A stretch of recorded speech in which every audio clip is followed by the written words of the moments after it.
Nagtataka nga ako, parang yung mga iba na naging kandidato, nag-deliver lang yata ng suka, nabigyan na ng certificate of candidacy. In fairness sa lahat ng mga mahirap na lumaki, nagbibinta ng suka na kagaya ko. Napakasakit po pakinggan na kami daw, yung aming team sa PDP, ay parang nagbibinta lang daw ng suka, tapos binigyan ng COC. Anong tingin nyo kay Atty. Hinlo? Abogado yan! Atty. Jimmy Bunok, abogado yan! Atty. Rodriguez, abogado yan!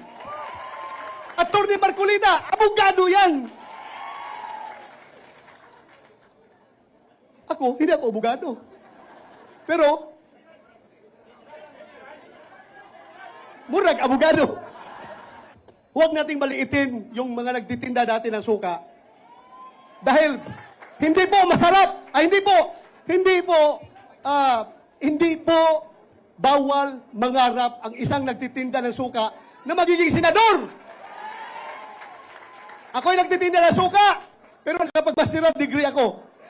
Nakapag-doctor of philosophy ako. Naging CPNP pa ako. At ngayon, naging senador pa. Kaya sa lahat ng nagtitinda ng suka dyan, malaki ang tsansa nyo na magiging senador. Kaya, sige lang. Tawagin na nyo kaming Team Suka. Okay lang. Team Suka, basta importante, kami ang nagpapasarap sa ulam ng mga taong mahihirap.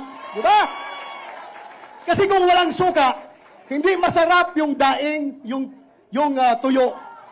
Masakit masyadong malunok yung kanin na ang presyo ay tag 50 pesos, hindi 20 pesos, ha? Hindi 20 pesos ang kilo ng bigas. 50 pesos to 58 pesos. Minsan naabot pa ng 60 pesos. Kami po ang tumutulong na malunok ng ordinaryong tao yung kanin na mahal dahil sa suka na sinasawsaw yung bulad. So okay lang, tawagin nyo kaming Team Suka. No problem. Basta kami ang suka sa buhay ninyo. Ha?